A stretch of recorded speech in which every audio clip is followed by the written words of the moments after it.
Guys, സമയം രാത്രി 8:30. ഞാനിപ്പോൾ നിലവിൽ നിൽക്കുന്നത് എൻ്റെ സീനിയറിൻ്റെ ഫ്ലാറ്റിൻ്റെ മുന്നിലാണ്. ഇന്നത്തെ ദിവസം ഒരു പ്രത്യേകതയുണ്ട്.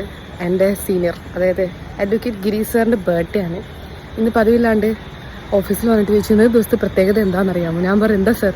അപ്പോൾ എന്നോട് പറയും ഇന്ന് എൻ്റെ ബർത്ത്ഡേ കുട്ടി ചെയ്യുന്നത്. സാധാരണ എല്ലാ കൊല്ലവും ഞങ്ങൾ അടിപൊളിയായിട്ട് സെലിബ്രേറ്റ് ചെയ്യാറുണ്ട്. പക്ഷേ ഈ പ്രാവശ്യം മാത്രം ഡേറ്റ് ഒന്ന് മാറിപ്പോയി. എൻ്റെ വിചാരം 28-ാം തീയതി ആണെന്നാണ്. അപ്പം ഞാൻ ഇപ്പോൾ സാറിൻ്റെ അടുത്ത് പറയാണ്ട് സർപ്രൈസായിട്ട് ഈ കേക്കൊക്കെ വാങ്ങിച്ച് പോയിരിക്കുകയാണ്. പോവുകയാണ്. സാർ ഞെട്ടോ അതോ ഞെട്ടിയതുപോലെ അഭിനയിക്കുമോ എന്ന് എനിക്കറിയില്ല. അതുകൊണ്ട് പോയി നോക്കാം. അപ്പോൾ ഹാപ്പി ബർത്ത്ഡേ മിസ്റ്റർ പ്ലാവട. പ്ലാവട വരാറില്ല, എൻ്റെ സാർ തന്നെയാണ്.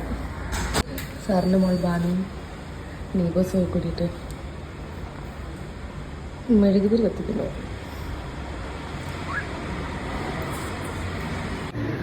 സാർ ആസ് യൂഷ്വൽ ഫോണും തോണ്ടിരിക്കുകയാണെന്നാണ് പറയുന്നത്.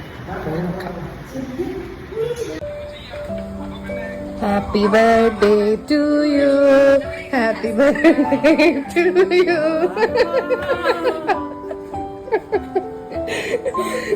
Happy birthday mister Plavada. Thank you. ഇത് നിങ്ങളൊക്കെ അറിഞ്ഞിട്ടുള്ള തീരുമാനമായിരുന്നോ? ഇവന്റെ ബർത്ത്ഡേ ആണ്.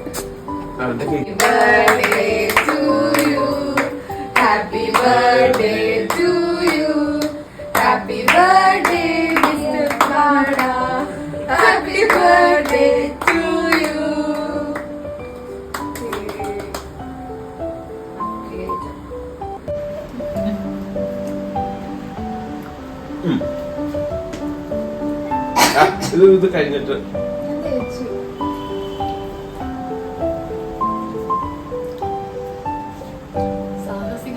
ആ പണി വേണ്ട, ആ പണി വേണ്ട, ആ പണി വേണ്ട. അവിടെ താടി ഇവിടെ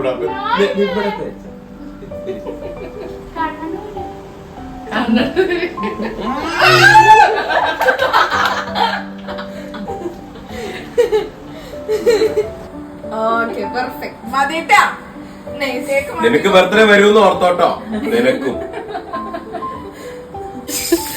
ഇതിനെ കൊണ്ട് നക്കിച്ചാലോ? ഇങ്ങനെയെങ്കിലും സാർ കുളിക്കാം. ഇവ കുളിച്ചോ?